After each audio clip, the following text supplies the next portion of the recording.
Hello my lovelies and welcome back to the Ages of Chaos. Slightly interesting one this time around. We're going to do the World Eaters. Yeah, we're going to see how the World Eaters are currently represented in 9th Ed. Now, the World Eaters Codex is imminent. We're getting lots of little tidbits and leaks and things about the World Eaters Codex at the moment, and it looks really interesting. As I've mentioned many times before, both of the cult codices thus far, the Thousand Sons and the Death Guard, have been really good. The reinvention of the Thousand Sons in particular has been my personal favourite. I think they are spectacular in 9th Ed. I really like the way they're represented, I like the way they play, I like the way you can build army lists from them and the way they function. Bearing in mind I'm not a competitive player at all, I've had a lot of fun with my Thousand Sons, I can tell you. Scarab Occult Terminators, am I right? Scarab Occult Terminators in the Cult of Time or the Cult of Duplicity. My god. Best Terminators in the game? Probably. Maybe. Arguably. Certainly the Terminators that can do the most, but that's enough of talking about the Thousand Sons, because we'll be here all day. Currently, the World Eaters have a sort of get-you-by army list and an Index Hereticus rather than an Index Astartes that was in White Dwarf issue 477. And it works, it's a bit like the, the Emperor's Children little suffix in Codex Chaos Space Marines. That's how it works. So you use Codex Chaos Space Marines as a base, so all the rules that apply to a baseline Codex Chaos Space Marines book, army rather, apply to the World Eaters, but they just have certain restrictions and certain benefits and so on and so forth. It is only a get-you-by army list. It is not a full army list by any stretch of the imagination, but this is what they are now. In terms of background, the World Eaters are fascinating. They really are, because the World Eaters they're the oldest Chaos Space Marine Legion in background terms, not in the sense that they're in-universe the oldest, but in the sense that theirs was the very first Legion that had its background detailed at all. Way back in Realms of Chaos Slaves to Darkness, theirs was the very, very first Legion to have its background. And you know, it hasn't changed very much. Unlike, say, the Emperor's Children, which has changed dramatically since those days. Like, dynamically it's changed. So much has shifted around for the Emperor's Children, as we explored in the last episode. The Thousand Sons, their background has changed quite dramatically. The Sons of Horus, the Black Legion as they are now. All the other legions, of course, because most of them didn't really have anything, any background to speak of back then. But the World Eaters, all that's really happened with the World Eaters background, the baseline, like the template that you find in Slaves to Darkness, is basically the same template you get today. All that's really happened is things have been elaborated upon. So they are, I mean, you guys know who the World Eaters are. They are the butchers and berserkers of the Great Crusade originally. They are the Legion who was sent in when there was no other option, and what the Imperium wanted is utter desolation, just to destroy everything without any recourse or respite, without any hesitation. The World Eaters were problematic from the get-go. They weren't called the World Eaters originally. This is a nice new addition to the background, by the way. They were called the Warhounds originally, and this was before their Primarch Angron was found. They were called the Warhounds, and they weren't quite as well mad as they later became at that point. They hadn't adopted the psychosurgery rituals that Angron would bring with him from the world of Nuceria. This is another lovely new addition as well. They never used to have a home world. Most of the legions didn't back then. I don't think there was mention of Prospero in the Thousands, because that's always been like a key part of their background. But the Death Guard didn't have a home world. Barbarous wasn't mentioned back then. Chemos wasn't mentioned back then, the Emperor's Children home world.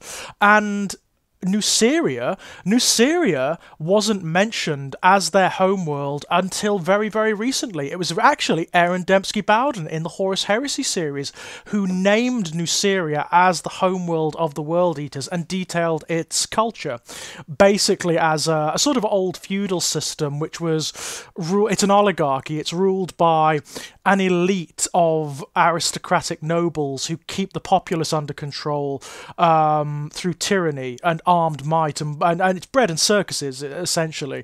The lower classes are fed through a meat grinder gladiatorial arena, and that's where Angron came to rest. That's Angron's homeworld. And until the Emperor came, he, unlike most of the Primarchs, in fact, I think every other Primarch in existence managed to conquer their homeworld, managed to become the de facto leader of their homeworld. Even Nighthaunter did it. Angron didn't. Angron is the only one who didn't manage that. He was a slave. He was found where he fell, and he was basically butchered. His mind was ripped open, and he had the device that would later become known as the Butcher's Nails implanted in him. Now, the Butcher's Nails are another new addition, bizarrely, something that's so key to the background of the World Eaters, but the Butcher's Nails, they weren't detailed until, again, the Horus Heresy.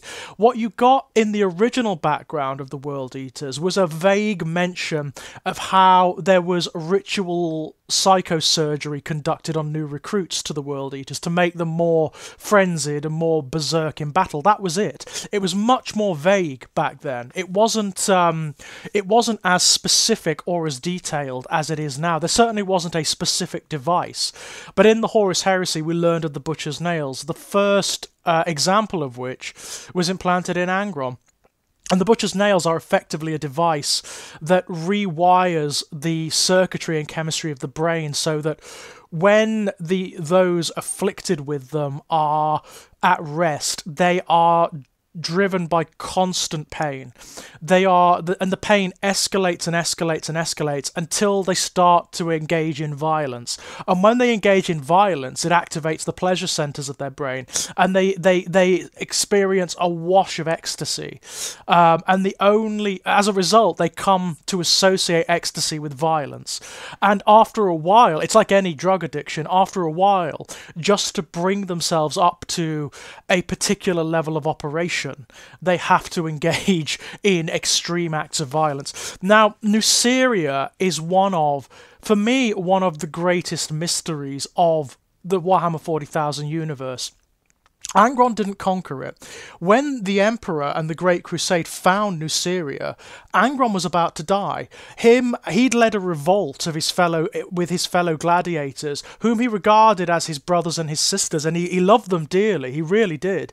But they were about to die. They'd been herded into a mountainous region of Nuceria, and the vast techno-armies of the ruling aristocracy were about to close on them and murder them. Now, It was a brave last stand. It was everything Angron had ever wanted, actually. Angron is that kind of character. He was ready to sell his life. The Emperor actually came to him the night before the battle and said, "Come with me. I can lead you away." And Angron said, "No. I would die here. I will die here with my brothers and my sisters." Now, the Emperor could have fucking helped, couldn't he? The Emperor was in orbit with an army of custodes and warhounds. He could have helped. He could have descended to the world en masse and murdered these aristocratic bastards that had enslaved half of Nuceria. He could have helped Angron win, but he didn't. Instead, he did the worst thing imaginable. He teleported Angron away at the eve of the battle and left his brothers and his sisters to die. And that is such a strange decision. They didn't even hang around to conquer Nuceria. They just kind of left it as it was. It is the strangest decision imaginable. For a creature that has been alive, that has experienced humanity since the dawn of human civilization, who knows the psychology of humanity inside and out, who has experienced everything of humanity there is to know. What a strange decision. For me, it's the greatest evidence that the Horus heresy was intended, that there is a wider plan at work with regards to the Emperor, because he must have known what that would do to Angron. When Angron was teleported to the belly of the Conqueror, the Warhound's ship, it wasn't called the Conqueror back then, it was called something else, but Angron later renames it the Conqueror. He basically went insane and he started butchering his own sons. Any equerry, any Warhound space marine that was sent to parley with him, he ripped apart. The only one he would listen to was Khan the Betrayer, who would later become known as the Betrayer.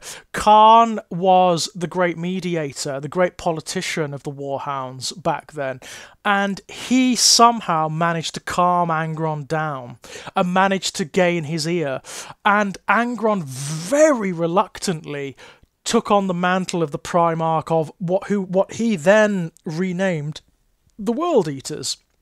And one of his first edicts was that the World Eaters would be implanted with a semblance of the same devices that were making a mockery of his mind, basically, the butcher's nails. And Khan was one of the very first to be implanted. And it was a horrible process, by all accounts. I mean, according to the Index Astartes article, which goes into more detail about it than any background before, so many of the earliest experiments were lost. Their minds were destroyed, or they became just frothing, insane, and uncontrollable, and murdered their surgeons and or everyone around them. It wasn't until much later on, after much failed experimentation, that a stable form of the butcher's nails was created, and Khan was one of the very first implanted with it. And the results of that decision were absolutely catastrophic.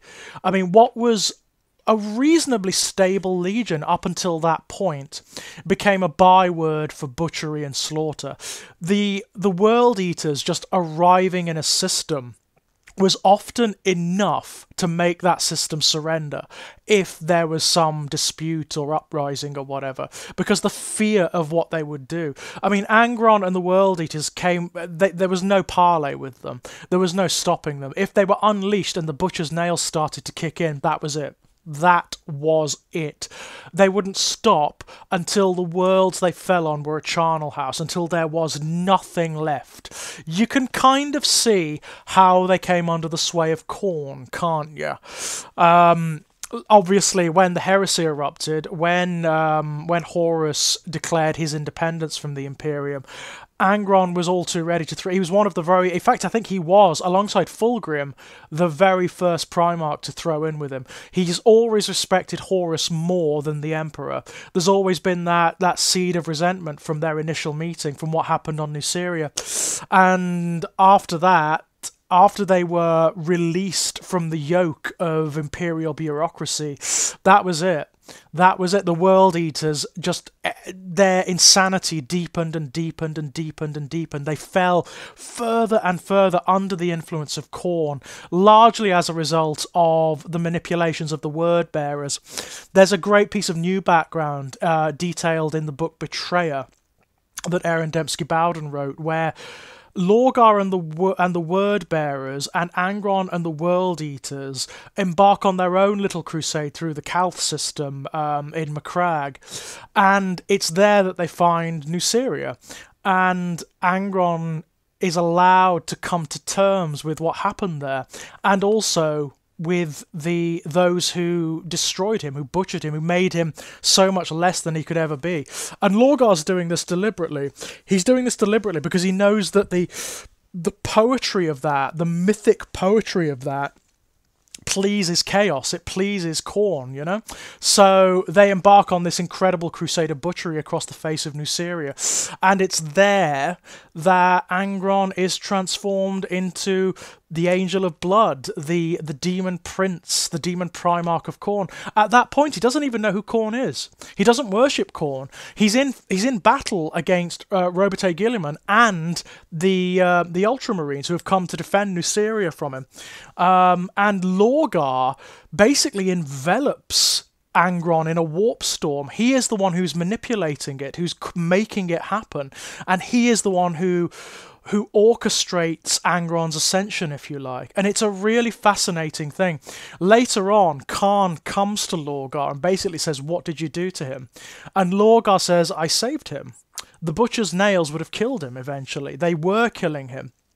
But the demon Primarch Angron still has like a demonic version of the butcher's nails in his brain. So they're still there. He is still the same. In fact, he's not just the same monster. He is all of his worst traits emphasized to the nth degree. Unlike the other demon Primarchs, all of whom have sentience, all of whom have still have their old agendas ticking away, Angron doesn't. Angron is just a force of nature. He's a monster. He even forgets how to talk. Because the demon Primarch of Khorne isn't required to know how to talk.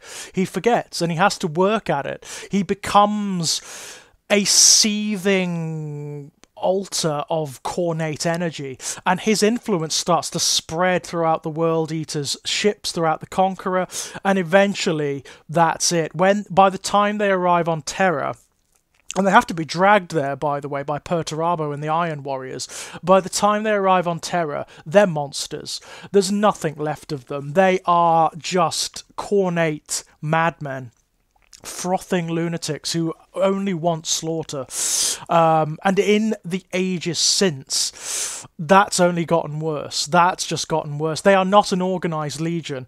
They've been shattered by so many calamities and internal conflicts. The biggest one, of course, was Scalathrax. After the failure of the heresy, they retreated into the Eye of Terror alongside the other traitor legions, and they fought the Emperor's children on a world called Scalathrax. And whereas even the other World Eaters actually did try to seek some shelter from the freezing nights of Scalathrax, because they would have died even inside their power armor, Khan, who by that point had become so suffused with cornate energy, wasn't very happy about that. He condemned that as cowardice in the face of what Khorne would actually want, and he turned on his fellows. He took up a flamer and burnt them from their refuges, set torch to all of the buildings where they were seeking refuge, and that conflict spread out throughout the entire legion until they became just fractured warbands. Now that's exactly what they are. They don't have any homeworld, not unlike, say, the Death Guard, who have the Plague Planet, or the Thousand Sons, who have Sorciarius, or the Emperor's Children, who, according to rumour, have a pleasure planet somewhere deep, deep within the Eye of Terror. The World Eaters don't.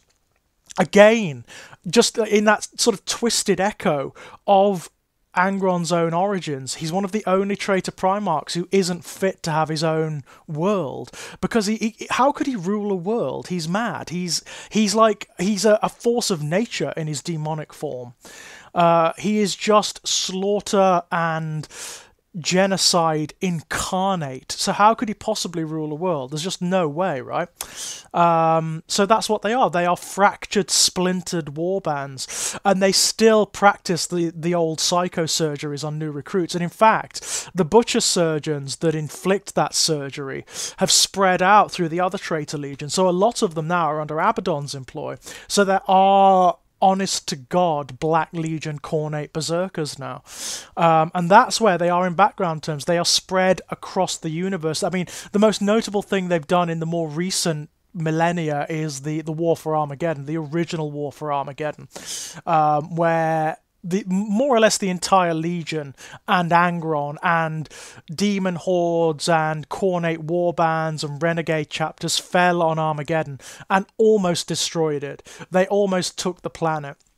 And were it not for the need to suffuse the world with cornate energy to sustain their demonic forms, they would have taken it. They would have absolutely taken it. Since then, Angron and the World Eaters have basically been at large in the universe, not cohered as a threat, but still pretty terrifying, even in their fractured forms. Now, in terms of the way they play, the World Eaters have been problematic for a long time. They are one of the most assault-based armies in the game, because that's what they're for. They actually revel in all forms of warfare, and Khorne also revels in all forms of warfare. So they do have long-range capacities. They have long-range firepower capacities, but they favour close combat. That's really where they excel.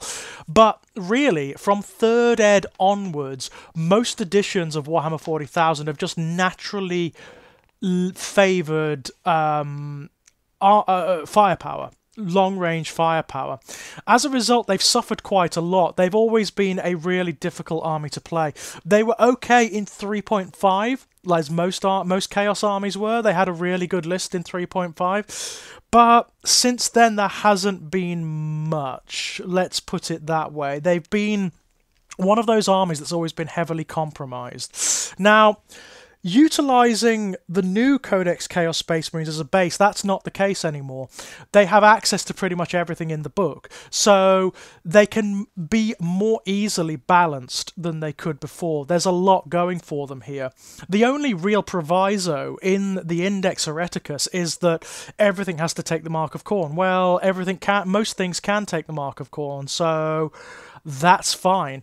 And anything that like can't take the Mark of Khorne as a result of its rules, that's fine. It gets the Khornate keyword.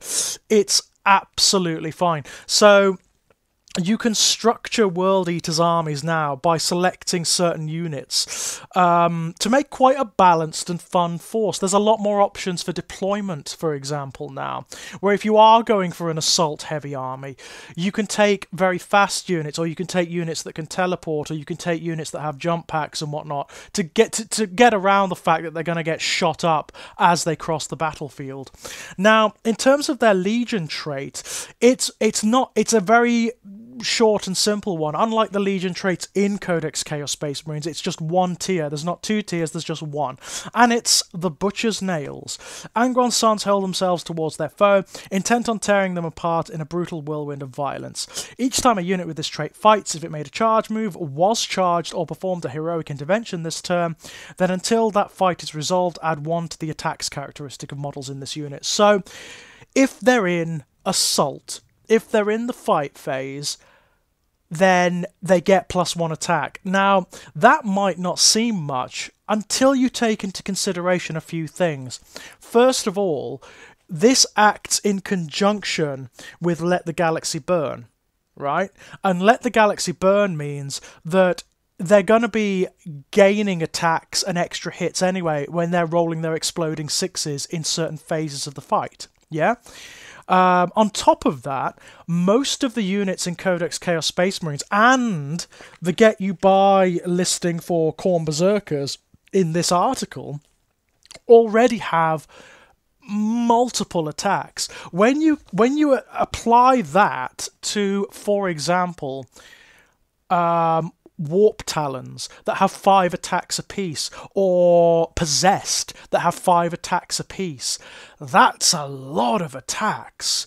That is an enormous amount of attacks those units are going to be throwing out. It's pretty damn good, actually. And it means that they're just always going to get a better chance to roll those exploding 6s. It's short, it's sweet, it's simple, it's get you by, but it works. It really is a very effective little Legion trait, that one. Now, again, since we've already mentioned it, there is a the Khorne Berserkers are not in Codex Chaos Space Marines anymore, like most of the cult units. The only cult unit in Codex Chaos Space Marines is the Noise Marines, because they're not getting their Codex anytime soon. The Khorne Berserkers are here in White Dwarf, and basically what characterises them is the fact that they have Strength 5 from the get-go, and they have 5 attacks apiece. That's their baseline attacks, with by the by, let the galaxy burn. So in the wanton slaughter phase, they're going to be rolling exploding 6s. And with their Legion trait, which is the Butcher's Nail, so they're really getting 6 attacks apiece. That's pretty damn good. They're also all equipped with Berserker Chain Blades, and Berserker Chain Blades are basically chain swords and chain axes that have -2 armor piercing. In combination with their ability to take the unit icon, that also improves their armor penetration even more. So technically they've got armor penetration -3 in close combat. With the amount of attacks that they're throwing out, with the Mark of Khorne that adds 1 to their strength characteristic if they charged or performed a heroic intervention, they're actually strength 6. So with the amount of attacks they're throwing out, with their strength 6 attacks, with their -3 armor piercing, these guys are going to be eating through almost any assault unit you chuck them at.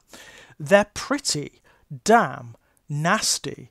They're one of the better assault units in the game, and also they're troops in a World Eater's army. They are troops, so yeah, they're good. Sadly, they have lost their fight again ability from the last Codex, but that's something, it seems, that they are trying to remove anyway.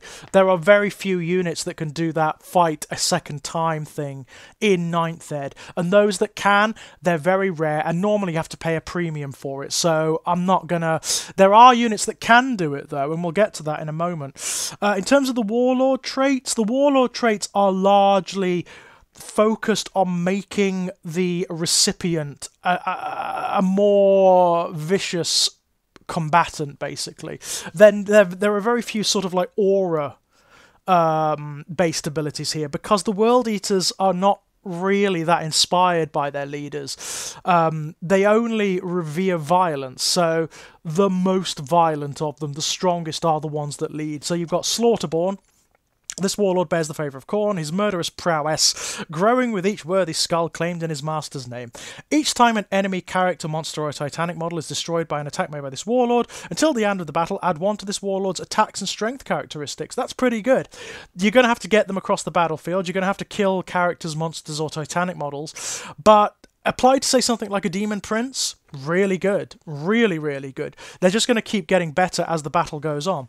Number 2, Arch Slaughterer. When surrounded by foes to kill, this warlord is truly in his element and gives in to the Butcher's Nails. Which of them don't do that, quite frankly? At the start of the fight phase, if there are more enemy models than friendly models within 3 inches of this warlord, until the end of the phase, add die 3 to this warlord's attacks characteristic. So you want them in the thick of the fighting, basically. If there are more enemies than friends around them, they get even more attacks. So that's pretty cool. 3, Disciple of Khorne. Many claim to hide the title of one of Khorne's 8 foremost champions, but any pretenders are swiftly proven false, for none can rival one of their number in the art of single combat. Each time a melee attack is made by this warlord against a character unit or a unit that contains any models with a wounds characteristic of 5 or more, you can re-roll the hit roll and you can re-roll the wound roll. So it's basically, they seek out the best fights on the battlefield. You're going to want your Khorne Lord or your Demon Prince or whoever has that to be seeking out the big monsters and enemy champions and whatnot, and it gives them an edge. It's pretty good. Violent Urgency. Now this one is an aura. This warlord's bloodlust is palpable and pushes the Butcher's Nails of those around him into overdrive. This in turn fuels a desperate need to spill blood. While a friendly World Eaters unit is within 6 inches of this warlord, add 1 to advance and charge rolls made for that unit. That's really useful, actually. You're probably going to want to take that one because it fixes some of the problems that we were talking about earlier, where, you know, assault-based armies have a tendency to get shot off the battlefield before they reach the enemy lines. That gives them a leg up in that regard. Number 5, True Berserker. When this warlord meets his foes face to face, his fury is such that he will brush aside even fatal wounds, the better to claim more skulls for Lord Khorne. Each time an attack is allocated to this warlord, halve the damage characteristic of that attack, rounding up. Very, very good. Again, keeps the warlord alive. Good on things like Demon Princes, Disco Lords, that is Lord's Discordance, multiple big multi-wound monsters, stuff like that. that. 6. Battle Lust. This warlord's lust for battle draws him into any and all fights, his thirst driving him to new heights of battlefield frenzy. This warlord is eligible to perform a heroic intervention if it is within 6 inches horizontally and 5 inches vertically of an enemy unit, instead of 3 inches horizontally and 5 inches vertically. Each time this warlord makes a heroic intervention move, it can move up to 6 inches instead of 3. At the start of the fight phase, if this warlord is within engagement range of enemy units, it can fight first. So that's pretty good. That's like multi-tiered and is pretty damn good. It gets around certain problems with engagement, especially if the terrain is a bit problematic. That's a nice one. Stratagems. Their stratagems are cheap and cheerful. They've got about as much as all the other legions, so they've done quite well. Scorn of sorcery, like the god they worship, the warriors of the World Eaters despise psychers and their trickery, and the sheer force of their hatred can sever sorcerers' powers. Use this stratagem in your opponent's psychic phase, after a psychic test is passed for an enemy psyker unit, and after any deny the witch attempt is made, if any. If that enemy psyker unit is within 24 inches of any World Eaters units from your army, roll 1d6 on a 4+, that psychic power is denied. So it's a way, because there are never going to be psychers in a Khorne force, ever, nor should there be, quite frankly. And this is a way of giving them a little bit of psychic defense. It's pretty good. Apoplectic Frenzy. I like this one. Howling in rage, World Eaters surge towards the foe. Use this stratagem at the start of the first battle round. Select one World Eaters infantry unit from your army. That unit can make a normal move of up to 9 inches. This unit must end that move more than 9 inches away from any enemy models. If both players have units that can do this, the player who's taking the first turn moves their units first. So again, it's a way of getting round the deployment problem and the movement problem, and it's very good on units that have like a high movement stat, so things like bikers, raptors, warp talons, etc., etc. Skulls for the Skull Throne, World Eater's Epic Deed stratagem. Offer up the skulls of mighty champions to Khorne. Use this stratagem when an enemy character model is destroyed by a melee attack made by a World Eater's character model from your army. Gain die 3 command points. The limit of gaining or refunding 1 command point per battle round does not apply to any command points gained via this stratagem. That's pretty good. So by killing, and it impels you to seek out enemy characters to kill, especially now because command points are at a premium now. That's very good, actually. It's a narrative stratagem, and it's really fun. I like that one. This one, the Red Butchers. Okay, a requisition stratagem. Entombed within their Terminator armor, these crazed warriors are unleashed like rabid beasts. Use this stratagem before the battle. Select one World Eater's Chaos Terminator squad unit from your army. Add 1 to the strength characteristic of models in that unit. That unit gains the following ability, Blood for the Blood God. This unit can be selected to fight 1 additional time in each fight phase. Amazing. So it's an upgrade for your Terminators and makes them into genuine Khornate Terminators. Terminators in the Chaos Space Marines book are already really good. They're one of the best units in it. Almost every Chaos Space Marine army takes Terminators because they're just so good. This makes them into monsters. Being able to fight twice in the same turn with all the attacks and specialist weapons that Terminators have, plus with that +1 strength and the Butcher's Nails and everything else going for them, that is fantastic. Everybody's going to take that. Everybody's going to take that to make some Red Butchers. That's fabulous. Kill, Maim, Burn! Yay! The Khan-centric one. Use this stratagem in the fight phase before a World Eaters unit from your army consolidates. Where are we? Until the end of the phase, each time a model in that unit makes a consolidation move, it can move an additional 3 inches. Really good. So it just means that you get closer to the enemy the more you kill. It's really good. Wild Fury. Sheer aggression can cut through even the thickest armor. Use this stratagem in the fight phase when a World Eaters unit from your army is selected to fight. Until the end of the phase, each time a model in that unit makes an attack, improve the armor penetration characteristic of that attack by 1. Given that you've already got a lot of really heavy armor piercing in this army, that's only going to have application against like really densely armoured enemies, but I can see where it would be useful. Stoke the Nails. Aggression stimulators implanted into the brains of the World Eaters drive them into uncontrollable rages. Use this stratagem at the start of the fight phase. Select one World Eater's core unit from your army. Until the end of the phase, the unit is considered to be engaged in wanton slaughter. Excellent, that's really good. Add 1 to the strength characteristic of models in that unit. Yeah, it's excellent. You use it when you're in combat, and it just means that your units go insane. It just means that they're going to have more attacks, they're going to have higher strength, and there's not going to be that much that can stand up against them. It's very, very good. Blood for the Blood God. When blood reigns, the warriors of the World Eaters are fearless. Use this stratagem in the fight phase. When an enemy unit is destroyed by a melee attack by a World Eaters model from your army, until the end of the turn, each time a morale test is taken for a World Eaters unit from your army, it is automatically passed. It's not going to have that much application, really, because everything has very high leadership. It's not... It can have application under certain circumstances, if you've got a lot of units that are under half strength, for example, but beyond that, it's a very specific one. That is. But generally speaking, the stratagems are cheap and cheerful, they are simple, and they have incredible application. There isn't a duff one amongst them. It's really, really good. In terms of the relics, there's a couple of old favourites here, like the Banner of Rage. That's going to be good. Add one. That's an aura that you give to a priest, so your Dark Apostle. The Banner of Rage contains the bound souls of the most bloodthirsty of Khorne's servants. It radiates palpable waves of anger and an urge for slaughter that beat upon the minds of those nearby, driving them into a killing frenzy. Priest model only. You can unfurl the Banner of Rage in your own fight phase. Add one to the attacks characteristic of models in friendly World Eaters units while their unit is within 6 inches of this model. So again, on top of all the other attacks they have, there's the opportunity to get more as well. It's very, very good, that is. Gorefather. So Khan the Betrayer carries one of Angron's discarded axes, which is Gorechild. This is the other one. This is Gorefather. This immense chain axe is said to have once been wielded by Angron himself. Though it was ultimately cast aside, this relic is of such importance to the Legion that wars have been fought between rival warbands seeking to claim it for themselves. One strong enough to wield Gorefather can scythe his enemies into scattering explosions of blood and ruined flesh. Model with Power Axe or Exalted Power Axe only. This relic replaces a Power Axe. Blah, blah, blah, blah, blah. Abilities. Each time an attack is made with this weapon, subtract 1 from the attack's hit roll, and on an unmodified wound roll of 6, the target suffers 3 mortal wounds. That's balmy.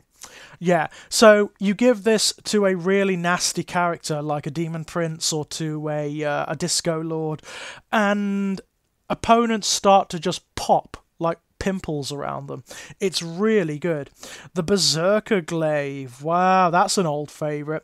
The bearer of this demon-infested killing tool is driven to a state of apoplectic frenzy, there it is again, by the proximity of its red-hot steel. His fellow World Eaters treat him with great caution, shunning him as a dangerous maniac even amongst his own bloodthirsty kind, while venerating him as a living totem of rage. A host of bloodletters are bound into the weapon's fabric, and by channeling the life essence of those it slays, the vampiric demon weapon ensures its isolated host can fight like a man possessed for weeks on end. Berserker Glaive, it's got a really good statistics, and it also gives the wielder a 5+ shrug. So you basically want that again on something like a Demon Prince or a Disco Lord. It makes them more survivable. It's really good. Really, really good. But yeah, that's basically it, to be honest. There's also an entry for Khan the Betrayer, and what can I say about him? He's an assassin. He just kills everything he touches. He's an absolute monster. He can fight twice in any combat phase. He's got 6 attacks base on top of the Butcher's Nails and everything else. He carries Gorechild, which basically means Gorechild means that he ignores any or all modifiers to his weapon skill or any or all modifiers to his hit roll because he's so skilled with it. So he's always going to hit, really. There's very little that can take him down. In terms of one-on-one combat, really, the only things that can take him down are things like Primarchs and Avatars and things like that. He's a beast. He's an absolute monster. But yeah, for a get-you-by army list, the World Eaters are sitting quite pretty, as are most of the legions that are represented by this core Chaos Space Marines book. As it goes, quite a bit of effort has been put into this. I can see how it would be lots and lots of fun to cobble together different army lists from this and from the core book. It's a lot of fun, and it feels to me like World Eaters, even though this is a get-you-by army list, this is about as good as they've been represented ever, to be quite honest. I mean, hopefully, when the new Codex hits, that will make this seem like a pale shadow. But until then, yeah, World Eaters players, you seem to be sitting pretty at the moment, and I'm very, very pleased for you. Cannot wait for the Codex, though. And yeah, just wait for another one of these when that comes out, because I don't play World Eaters. I'm a Thousand Sons, Emperor's Children kind of guy. But boy, am I going to get that Codex. Of course I am. And I'll almost certainly pick up Angron as well. So, until then, my loves, bye-bye!